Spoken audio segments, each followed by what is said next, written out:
আসসালামু আলাইকুম সবাইকে। এখন আমরা টাইপ 2 ডায়াবেটিস নিয়ে একটু কথা বলতে চাই। তাহলে আমরা বলেছি যে টাইপ 1 এ হচ্ছে ইনসুলিন অ্যাবসোলিউট ডেফিসিয়েন্সি হয়, টাইপ 2 তে বলেছি রিলেটিভ। আচ্ছা, তো এখন আমরা একটু ডিটেলসে যাচ্ছি। টাইপ 2 তে কি হয়?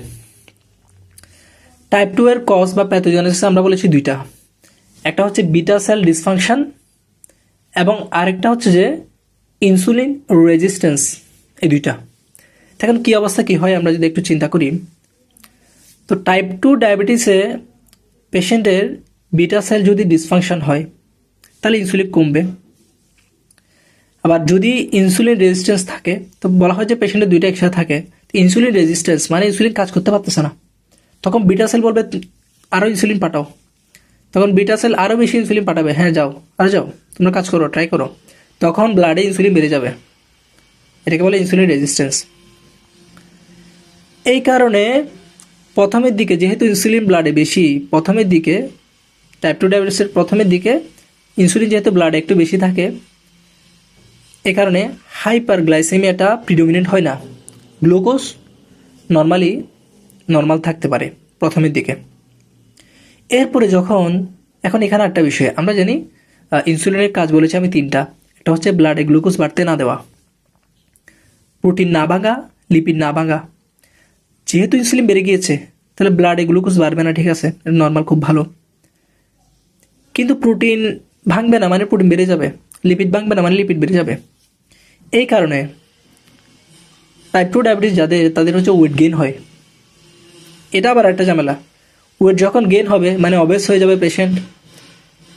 তাহলে একটা পেশেন্টের অবেসিটি ছিল না, এখন অবশ্যই যাচ্ছে, এটা একটা বিষয়। একটা পেশেন্টের আগে থেকে অবেসিটি ছিল, তাহলে আলটিমেটলি অবেসিটি হচ্ছে। এই অবেসিটির জন্য আমরা কি হয় এটা প্রথমেই বলে আসছি, মেটাবলিক সিনড্রোমে অবেসিটি কি করে? অবেসিটি হচ্ছে যে বিটা সেল ফাংশন এটাকেও কমাই দেয়, ডিসফাংশন করে। তারপর হচ্ছে ইনসুলিন রেজিস্ট্যান্স এটাকেও বাড়াই দেয়। এটা আমরা বলেছি কিছু প্রো ইনফ্ল্যামেটরি সাইটোকাইন রিলিজ করে। মোটামুটি 4টা ভাবে বলা হচ্ছে অবেসিটি এফেক্ট করে। একটা বলা হচ্ছে যে সে গ্লুকোটক্সিসিটি করে, লিপোটক্সিসিটি করে, কারণ অবেসিটি থেকে লিপিড বাড়বে। আরেকটা বলা হচ্ছে যে প্রো ইনফ্ল্যামেটরি সাইটোকাইন যেগুলো এগুলো রিলিজ করে বিটা সেল ডিসফাংশন করে। এবং মাঝে মাঝে বলা হচ্ছে প্যানক্রিয়াটিক যে আইলেটসের মধ্যে অ্যামাইলয়েড ডিপোজিশন হয়। তাহলে এই কারণগুলোর মাধ্যমে অবেসিটি হচ্ছে কী করে, আলটিমেটলি বিটা সেল ডিসফাংশনটা করে এবং হচ্ছে ইনসুলিন রেজিস্ট্যান্স বাড়ায় দেয়।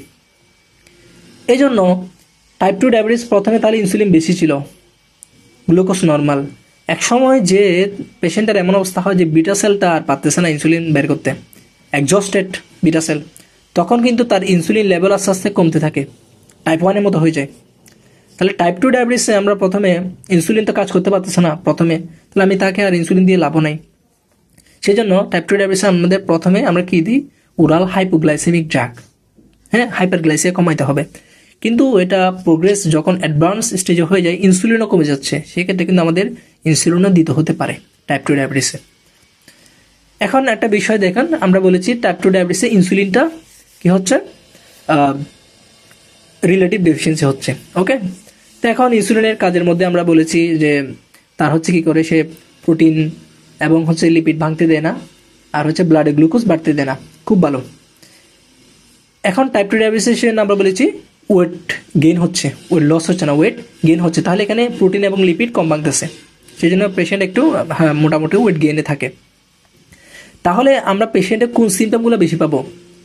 3টা সিমটম আমরা বলেছি। একটা হচ্ছে ওয়েট গেইন, এটা একটা সিমটম হতে পারে। তারপর হচ্ছে প্রোটিন এবং লিপিড যেহেতু ভাঙতেছে না, তাহলে এই ক্ষেত্রে আমরা সিমটমগুলো পাবো না। প্রোটিন ভাঙলে তো ওয়েট লস হয়, তাহলে আমরা ওয়েট লসের সিমটম পাবো না, আমরা পাবো ওয়েট গেইনের সিমটম।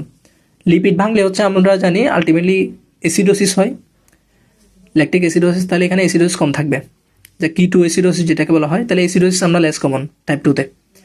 কিন্তু হাইপারগ্লাইসেমিয়া তো হচ্ছে, তাহলে হাইপারগ্লাইসেমিয়ার জন্য যে সিমটমগুলো আমরা টাইপ 1-এ বলেছি, পলিডিপসিয়া, পলিইউরিয়া, পলিফেজিয়া, এগুলো থাকবে তার, ঠিক আছে। তাহলে এগুলো হচ্ছে মোর প্রমিনেন্ট এখানে টাইপ 2-তে।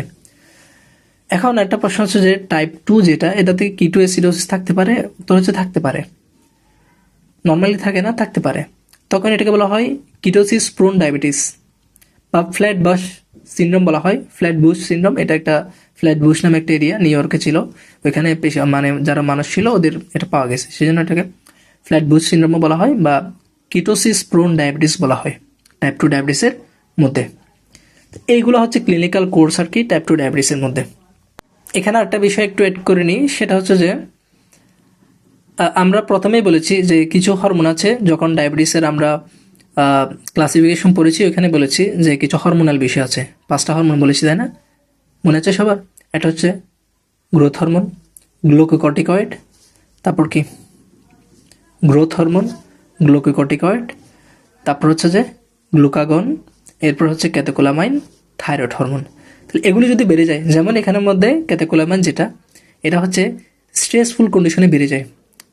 তাহলে কারো কোনো ইনফেকশন হয়েছে, জ্বর হয়েছে, সে ডায়াবেটিক পেশেন্ট, তার জ্বর হয়েছে, কোনো ইনফেকশন হয়েছে, আমি তাকে সার্জারি করব, সবগুলো হচ্ছে স্ট্রেসফুল কন্ডিশন। তাহলে সেক্ষেত্রে একটা এক্সট্রা লোড মানে স্ট্রেসফুল হরমোন স্পেশালি ক্যাতেকোলামাইন বেড়ে যাবে। তখন তো তার আসলে তার যে ডায়াবেটিস সেটা ফ্লেয়ার আপ করবে, হাইপারগ্লাইসেমিয়াটা আরও বেশি বেড়ে যাবে। তো এটাকে বলা হয় স্ট্রেস ইনডিউসড হাইপারগ্লাইসেমিয়া। সেই জন্য আমরা স্ট্রেস যেমন সার্জারির আগে আমাদের এগুলো চিন্তা করতে হয় আর কি, যে তার ডায়াবেটিস আছে কিনা, এটা একটু মাথায় নিয়ে কাজ করতে হয়।